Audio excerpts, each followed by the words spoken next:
First the earthquake, then the tsunami. Then the nuclear reactor shuts down when the tidal wave reaches its seaside dome. But not to worry, that's why they have emergency generators in the basement. Putting emergency generators where floodwaters can quickly render them useless sounds like a design mistake only a polemical, or satirical, playwright would invent. But part of the horror of The Children, which opened on Tuesday at the Samuel J. Friedman Theatre, is that the author, Lucy Kirkwood, did not dream up that part of the plot. Pretty much the same chain of events caused the 2011 nuclear disaster in Fukushima, Japan. It was a 1 in 10 million years fault sequence, says Rose, a physicist who helped build the play's fictional plant on the crumbling east coast of England. Well, maybe 2 in 10 million?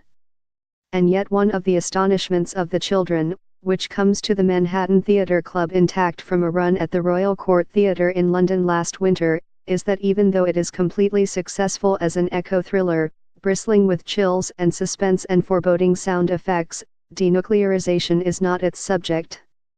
Just a few months after the core meltdown, Rose and the 2 other characters, also physicists involved in the plant's creation, remain blasé about that.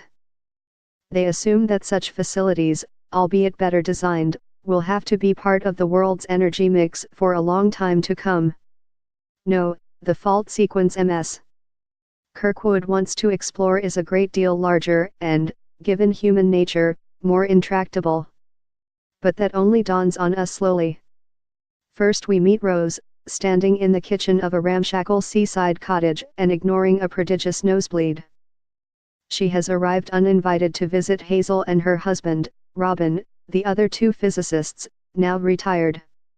They have lived here, a few miles outside the disaster's exclusion zone, since their longtime home and farm nearby was inundated by the tsunami. Why Rose has come now, after 38 years in which the 3 have, apparently, been out of touch, is part of the mystery. What's clear from the microaggressions served with the tea is that she and Hazel, supposedly old friends, are each seething about something.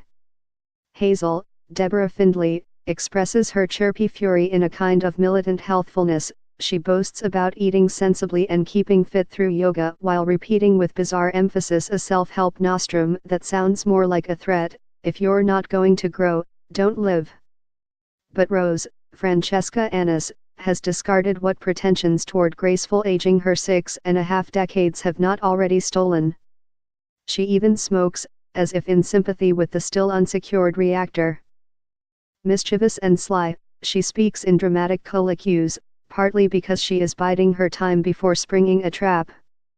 At first, Ms. Kirkland, who won the 2014 Susan Smith Blackburn Prize for Chimerica, a drama about Chinese-American relations, lets you think the trap may be romantic and that the play is a gloss on Pinter's old times.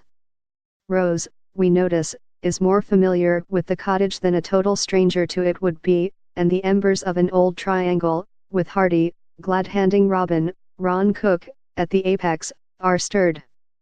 To say whether those embers reignite would be to inflict a minor spoiler on you, but really The Children is unspoilable.